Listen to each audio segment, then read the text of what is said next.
तत्परं पर्ह्याय विद्महे ज्ञानलिङ्गेश्वराय धीमहि तन्नो गुरुः प्रचोदयाते। ओम योग महर्षि डॉक्टर स्वामी गीतानंद गिरि गुरु महाराज की जय।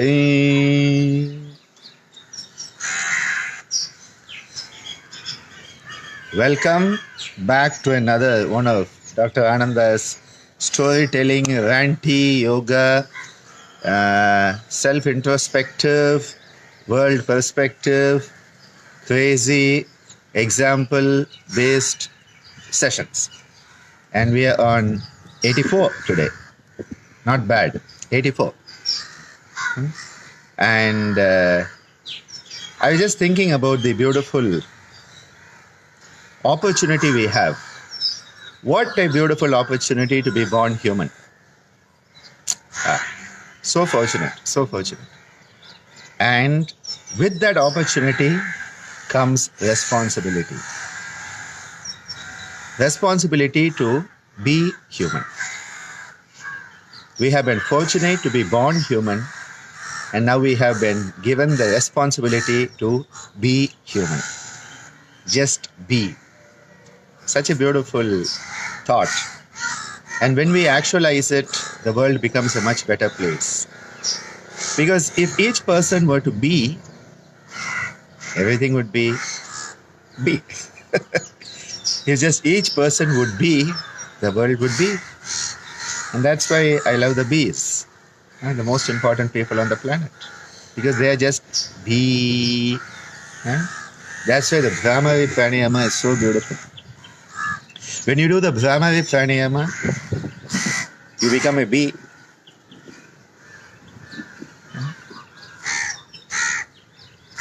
A beautiful pranayama that really attunes us to a very beautiful vibration, amazing vibration. Today, we continue with our exploration of the bindus.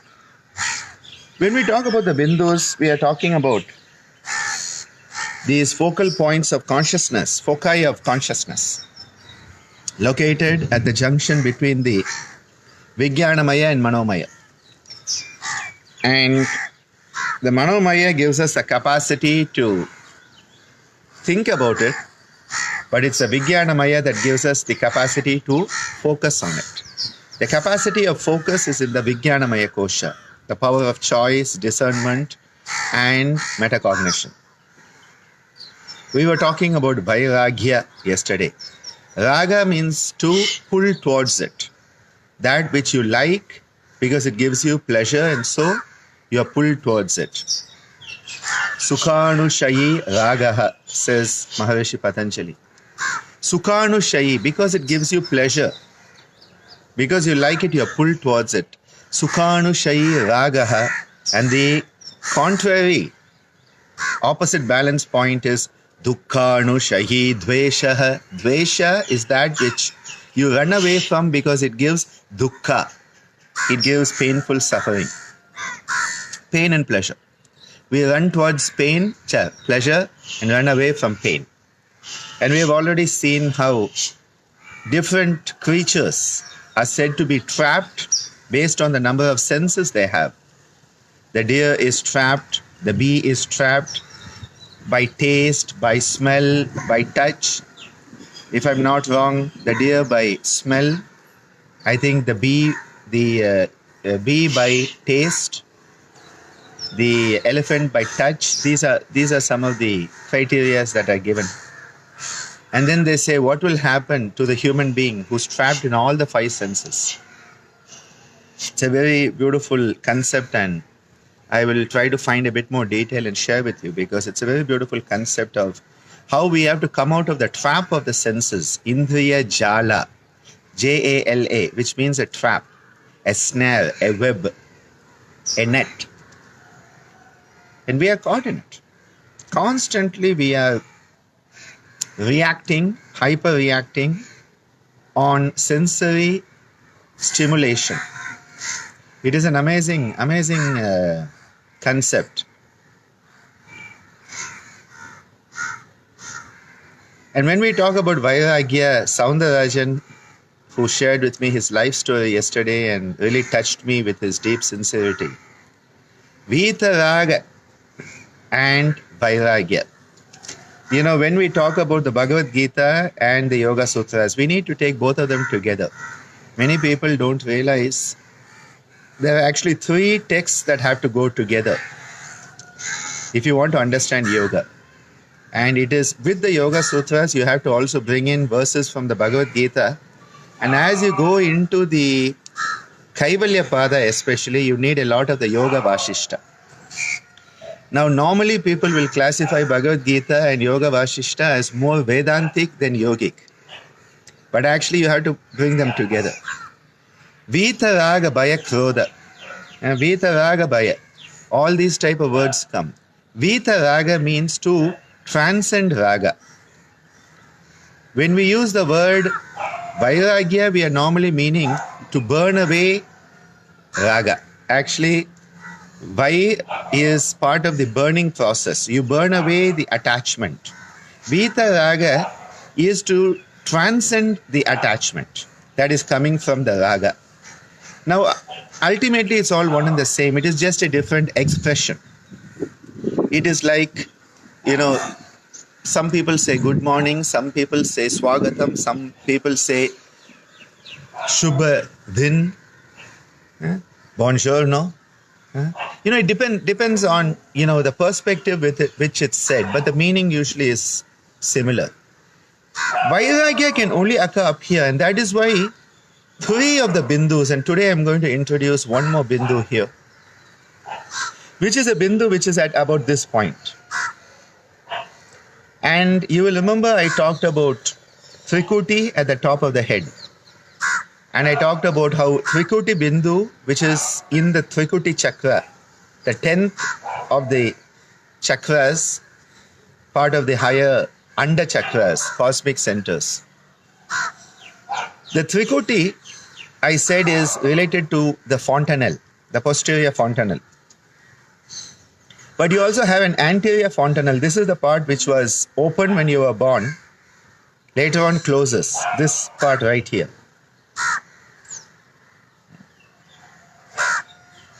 And at that point, if you go in,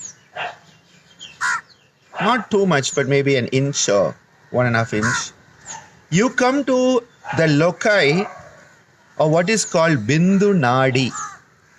Now here you have a very interesting Bindu, in whose name you have the combination of two things, Bindu and Nadi. And this is called the Bindu Nadi. So here we had the Bhru Madhya Bindu. You go in a couple of inches, 2 or 3 inches, you hit the Ajna Bindu. And up here you have the Bindu Nadi. And this point, the point inside, and this make a beautiful triangle. So if you were to look at me from the side, the point here, the point here, and the point here, they will make a beautiful triangle, basically a pyramid of energy. The pyramidal shape is an energetic shape. And that is why all spiritual traditions have understood the importance of the pyramidal shape. All cultures, any place of worship, any place of spirituality was always having a structure that was pyramidal, which had a solid base and tapering towards the top. This is the Tamasika, Rajasika, Sattvika. Yes. This is the Bindu, where the Bindu is put, and this is where the Sindhu is placed. Very true. In Indian culture, the women at the parting of the hairline, they usually place the Sindhu. Bindu Nadi. Thank you for that, Kaun Suman. You know, there are so many of these concepts which they are all like dots that you have to connect. And as small kids, we all have played with join the dots. And so, you know, there will be like 100 dots on the paper, and you have to join 1 to 2, 2 to 3, 3 to 4. And then by the time you get to 9900, hey, presto, there's a dinosaur. Huh? If it is little Ishan, he loves dinosaurs. Today is his father's birthday. Happy birthday, Neeraj. And may your little dinosaur continue to give you joy, give you and Ranju joy. Ishan loves dinosaurs. He's always collecting dinosaurs and animals. So you do join the thing, you get a dinosaur, or you get an elephant, or you get a hippopotamus. And it's amazing. We all love that, especially when we are kids. What's going to come? What's going to come? Now, as you grow older, what happens? You start to connect the dots. You don't have to draw it anymore. You just look at it. You say, that's a dinosaur. You look at it. You say, that's a boat. Oh, that's a tree. What has happened? You have gained, as you have grown older with experience, the ability to connect the dots without actually going and physically doing that. This is why initially the physical practices are very important in yoga, because they are helping us to learn to connect the dots. The jatis, the kriyas, the asanas, the pranayamas. And tomorrow you are going to have thousands and thousands of people practicing and doing yoga. We'll also do something for you tomorrow. In fact, we'll have a special session with Devasena joining me, and with that combination, you'll enjoy a combination of the Shiva Shakti combination. And yes, Apu Mama, tomorrow Devasena Miss will be online to give a special session with me. We'll bring in a lot of the Natya, the music, because tomorrow is also Music Day, International Day of Music, International Day of Yoga. So tomorrow, the 7:30 session, maybe we'll start a few minutes earlier so that we get a good one. And Devasena will join me and we'll have a lot of fun. So yes, Divya, yay, we'll have a nice time. Coming back, initially you have to physically join the dots to know what the bigger picture is. As you grow in consciousness, as experience comes in, you no longer physically need to join the dots, because now what has happened? Your understanding has grown. And at that point, you just look at the dots and you know what it is. That is how you grow in the yoga practices. We need the physical practices to start to understand how to connect these energy points. And then later on, you just have to think of them and they happen. We have a practice in our tradition called the Shankha Prakshalana. And it's also found in the Shivananda tradition also, especially at the Bihar School of Yoga and the Satyananda tradition, where you drink warm saline and you do a series of 4 kriyas and start to induce a very beautiful cleansing of the whole gastrointestinal tract, the digestive system. And normally you have to drink quite a few cups of warm salines. And if you like salt water, it's not bad for you, but otherwise it's quite tough. And you start to cleanse out. So normally you have to drink the water, do the 4 kriyas, and then it happens. And Swamiji used to say, Ananda, I just have to think Shankha Prakshalana and it starts to happen. You don't even need to drink the water anymore. You don't need to do the kriyas anymore. You just have to think Shankha Prakshalana. It happens. That is how you grow. And I know that nowadays, because many times with many other practices, you just have to think of them, you just have to contemplate them, and then suddenly they come alive for you. So same thing here. The pyramidal shape is a shape of great importance in all cultures. All traditions, all cultures had wisdom. The wisdom that is there in all cultures. There is no culture that was not wise.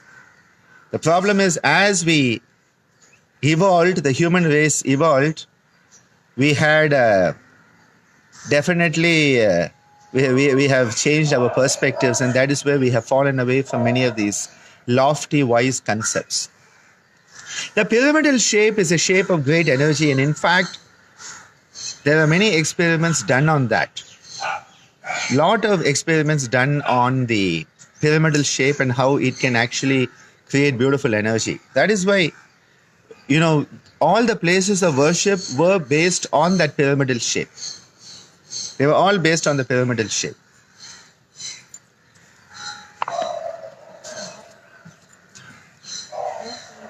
When you think pyramids, you think Egypt. Egypt has all those huge pyramids. And I like to tell people, ancient Egyptians did not build pyramids so that modern Egyptians would have tourist attractions. The purpose of building those pyramids was not so that future generations could have tourists visit your country. That's not why ancient Indians built our temples. Mahabalipuram, which is a grand place, was not built to be a tourist attraction. But now we have made it that. It's quite far away from where it is. So the pyramid, that is internal pyramid. People do a lot of pyramidal meditation wearing pyramids on their head. You don't need a pyramid on your head. Your head itself is a pyramid. But because we don't know that, because we don't know it, we have to go and wear something externally. Yes, Kim, it's astonishing what we do. Most people go to these places and they have never seen what it is, experienced it. They get home and they watch the videos and photos to know where they have been. They have been so busy taking selfies. Amma likes to say the yogic selfie is Swadhyaya.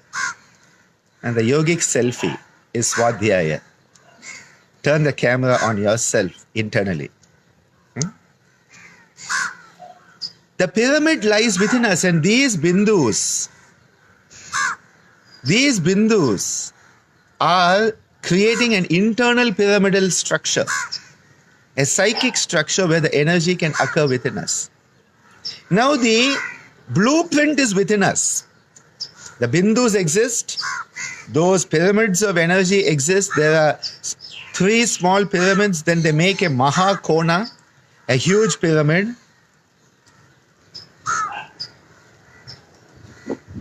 Huge pyramid inside.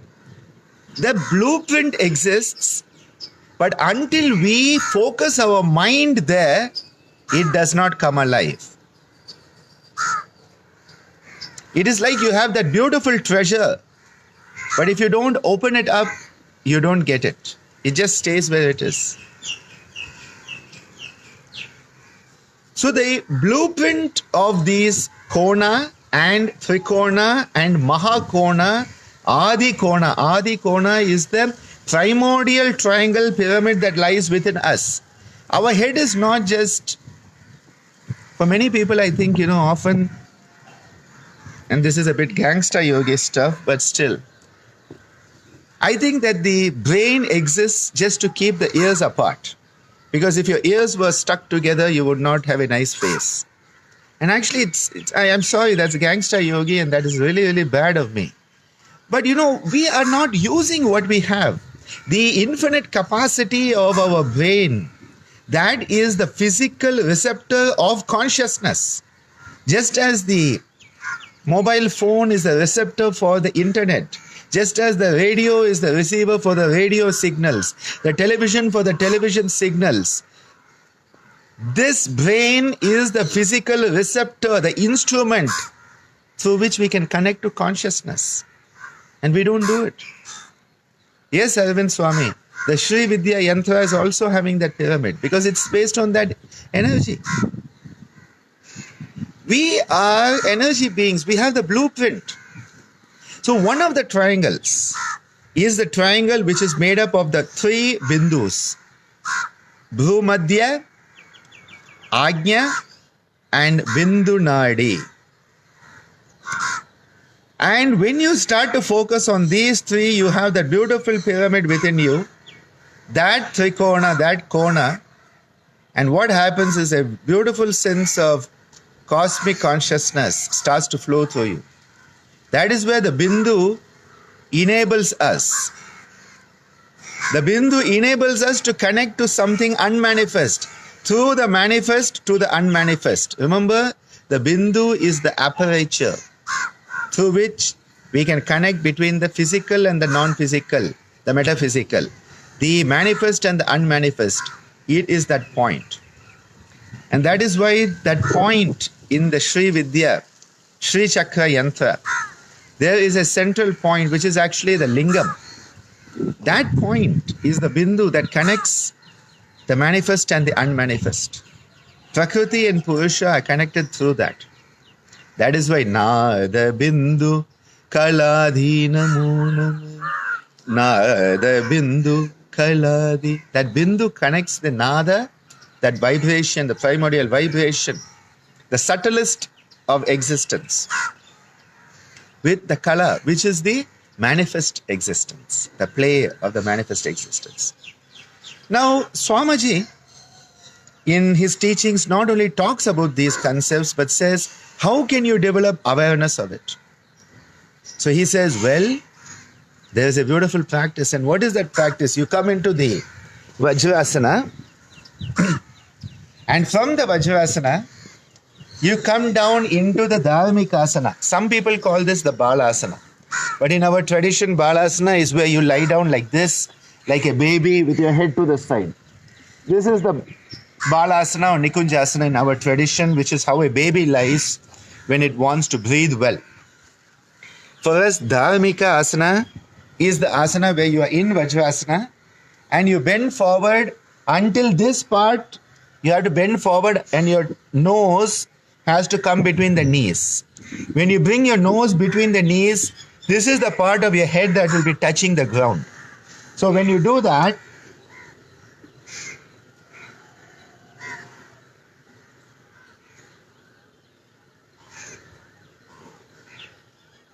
the Dharmika Asana. When you do this Dharmika Asana, your nose is between the knees, and this is the part of the head that is touching the ground at that point. The Dharmika Asana is a practice. What we have to do is that you have to breathe out. Normally we do the Dharmika Asana after the Mukha Bhastrika. So what we do is that we take in a breath and then and you come down to the Dharmika Asana. The breath has been left out. Okay? When you breathe out, what are you doing? Connecting back to the source. Right? Remember, the individual goes to the universal when you breathe out. So you have breathed out, and it is an act of Ishvara Pranidhana. It is an act of Atman Prasadanam. It is an act of Bhakti Yoga when you bend down like this. In all cultures, every spiritual and even religious activity had people bending down with the head down. When people bend down for prayer, when people bend down for blessings, there was this concept of going down. That is why it is called Dharmika. Because what it does is it enables the Dharma to manifest. One of the translations of Dharma in Indian languages is religion. But actually what it was is through, it is basically the methodology through which you realize your purpose. That is actually what it was. And that is what spirituality is. And then it got a bit codified. But it is how you realize your purpose. Because what is happening when you go into Dharmika Asana, you have given up that individual which is like, I know it all, me. You have given it up as you breathe out and go down. You don't breathe in and go down. Huh? You breathe out and go down. Your nose is between the knees. Your hands are taken back and you catch your heels. So what you are doing is you are becoming a nice big ball. You are becoming a bindu in another way. So you are breathing out, especially if you have done the Mukha Bhastrika. We have done that earlier, but you take in a deep breath, low, mid and high. Blasting out.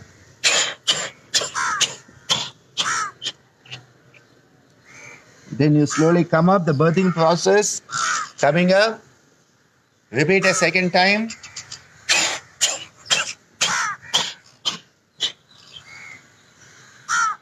Then a third time, breathing in and coming up. And going out. Emptying your lungs completely. bringing your head down. Your hands you take back and you catch your ankles.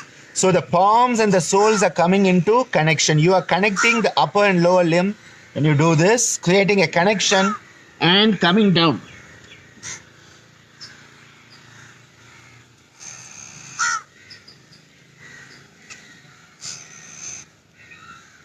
When you are ready, breathing in and coming up. So you had blasted out, the individuality had been given out, you have given that sense of reverence, you have come down, you have connected the upper and lower limbs, the hands and the feet, which are both energy conduits of the divine energy. Ayam me hasto Bhagavan, ayam me pado Bhagavan. And what we have done is made ourselves into a ball. That ball is itself a bindu. And at that point, you are focusing on the bindu nadi. So the bindu nadi is a bindu which is at this point. The eyes are touching the knees, sort of close to it. The main thing is the nose is between the knees. The nose is between the knees, so depending on your structure, yes, either the eye or the... And there will be a point of your head which will be touching the ground. This is how you bring the focus to that. Because when there is pressure, it creates focus. Pressure creates focus. That is actually one of the methodologies how this happens. Pressure creates focus. That is basically how acupressure, acupuncture have also worked. The pressure creates focus and gets things moving. It's like putting on the switch. And in this, many practices can be done. There are beautiful contemplative practices such as the Kshitijan Kriya. Kshitijan means that morning horizon. And when the light, and here we have that concept of focusing on the darkness and then feeling the light come up over the horizon in the morning. A very beautiful sense of a deep, beautiful horizon filling with the light. We also have what is called the Eka Varna Kriya, where at that point, again this Bindu Nadi, you focus on a single color. You choose one color and just focus on that color and let that color expand. And the third one is, again, the Jyoti Dhyana that can be there by visualizing a beautiful light. So one is the Kshitijan, Ekavarna and Jyoti Dharana. These practices have been put in one of my DVDs. I think it's in my meditation DVD. Nowadays DVDs are not available, so Naveen Daswanichi is putting it on his Geetanjali YouTube channel, so you may be able to find it there. And also on Learn Yoga channel. I think he has 2 channels. Naveenji has now started putting our DVDs on YouTube, and there are small bits. There is the Chakra DVD is available online now. I saw it yesterday. He has put it up as a paid for thing, and you can, I think, watch the whole 1 hour, which is a very good. Chakra and meditation, I think, were the best amongst my DVDs, because many of these concepts, we tried how best we can express them artistically. So from this Dharmic Asana, there are 3 practices that we do. Kshitijan. Kshitijan is that beautiful horizon where the sun is coming up. Ekavarna, a single color focus, and then the light focus, the Jyoti. The Jyoti is normally done at the Ajna. So here the 3 points of the triangle of the pyramid. One is the Bhrumadhya, the midpoint between the eyebrows. Couple of inches inside you have the Ajna Bindu, which is physically correlated with the hypothalamo-pituitary axis, and then the Bindu Nadi. So these 3, the Bhrumadhya, Ajna and Bindu Nadi, 3 become a triangle. The other day I posted an image of this. I think I'll see if I can find it and post it again so you people can have a look at it. Very beautiful concepts that Swamiji has expressed. And these are not just concepts, these become reality when you practice. Every time you do the Mukha Bhastrika, and Mukha Bhastrika is a very important part of our tradition. always done before our pranayama sadhana. Because not only is it clearing out the excess carbon dioxide, the metabolites, and the toxins, it is also giving you a chance to let go. So that when you breathe out and you go into the Dharmika Asana, you have let go of all the stuff, all the baggage you are carrying. And then when you come out of that Dharmika Asana, the head first comes, like the baby being born. You remember I talked about it in my Mukha Bastrika series. Today is 84. Okay, so we have done a lot of stuff. The head starts to come up like this. This head coming up like this is the birthing process. This is the birthing process. Just as the baby's head comes out of the mother's womb.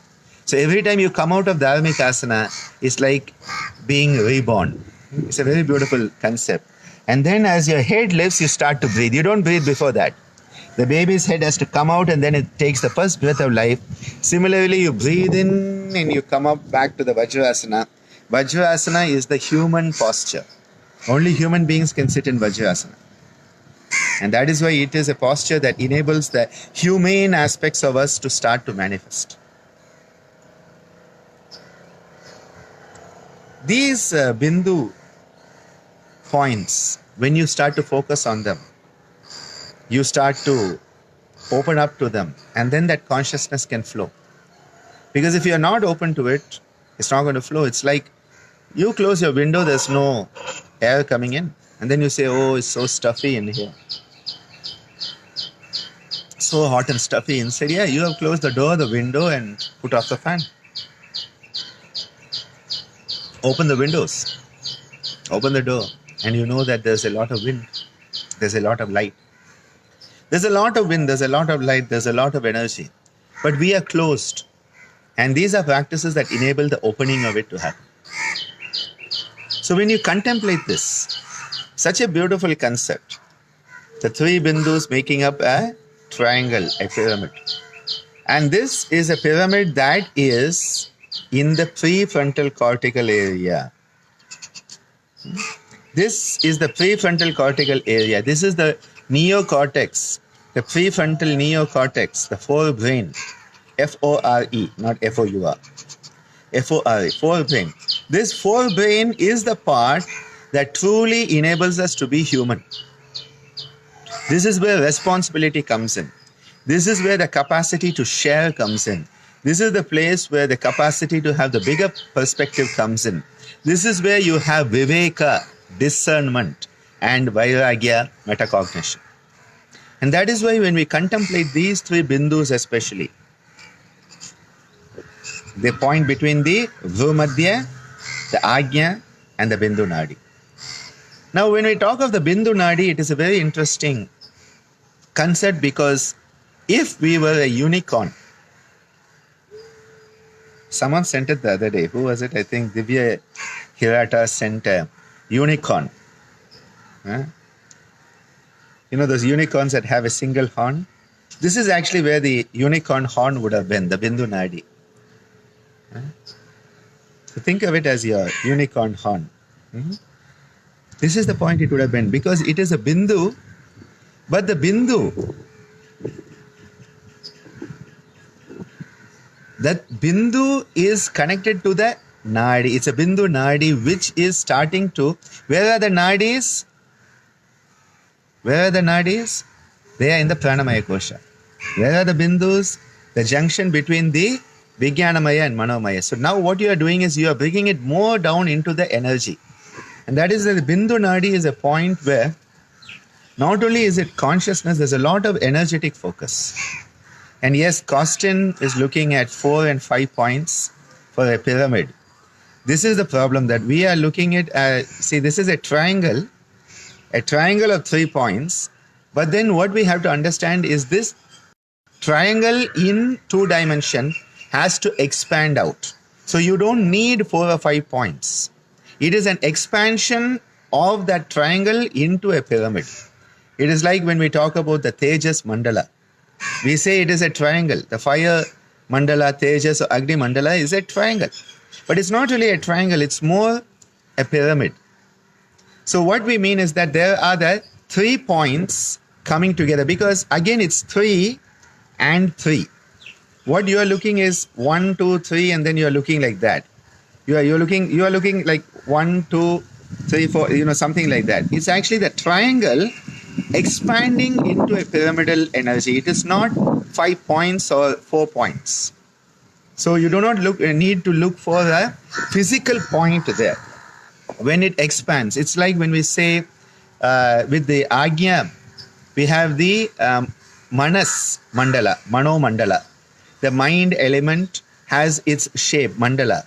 We say it is a circle, an orange circle. It's not really a circle. In 3-dimensional, it becomes an orange, like a juicy orange. Now you say, where are all the points that make up the juicy orange? No. It is the circle, but it expands in consciousness into a ball. And this is why what we have to go beyond the physical components of it. The physical is only the structure, the blueprint. As I said, the brain is there, but the mind does not lie in the brain. And I'll end with a story today. I told you it's my storytelling class. When a small kid watches television, they think the person is inside the television. When they hear the radio, they think the announcer is in the radio. And so there are kids, especially boys are known for this, who open up the whole radio into pieces, trying to look for the person in the radio or the person in the television, and then the poor father and mother are left with a radio that has been taken apart and cannot be put back. Yes, Gargi, it's more like a hologram. That's a beautiful, because we now are used to hologram concepts. So yes, I think that's a nice way to visualize it. You have given me another sort of visualization through that. I remember once Divya was a small kid, and I was appearing on local television. Now it was a pre-recorded program, and so it was being broadcast, and I was at home watching it. I think we had gone to the city center or someplace because we don't have a television. So I think city center, I don't know where we were sitting watching it, and Divya was this small kid, still a child. She's still a child, but 16 going on 17 tomorrow's her 17th birthday, so that's a big one, and growing up into such a beautiful human being. A credit to Ammaji, a credit to the whole Parampara, and Swamiji, Ammaji's blessings and all of your good wishes are enabling Devasena and I to be proud parents of an amazing, amazing young girl. So Divya was a small kid, and I remember I was sitting in the television in the interview, and she was sitting next to me, and she kept on looking at me, looking at the television, looking at me, looking at the television. And I could actually read her mind, where she was like, Papa is here. How is my Papa on the television and here at the same time? You could actually perceive this. She didn't say it, because I don't remember whether she was yet talking. It may have been smaller than that. I don't remember what it was. And it was a beautiful moment for me, because I realized that in her consciousness there was that thing, how can my Papa be here and in the television at the same time? So small kids have this concept that the person is in the television, the announcer is in the radio. Now it's cute when it is small kids, but it is ridiculous when it is adults, and especially scientists, who are looking for the mind and consciousness in the brain. A scientist looking for mind in the brain is absurd. It's not cute anymore. With a kid looking for the person in the television set or the radio, it's cute. But scientists are looking in the brain for mind and consciousness. Mind and consciousness are the ocean in which we are swimming. The brain is only the receptor, the receiving tool. And the moment we realize this, we'll realize that we live in mind, we live in consciousness. And the brain is only the receptor, the receiver, the handset through which, or the headset, the headset through which we connect with it. Have a wonderful day, and tomorrow, please join us for a wonderful session in the morning, a special session where you will have Shiva Shakti Tandava with Devasena and me presenting together. So, see you all tomorrow. Have a wonderful time.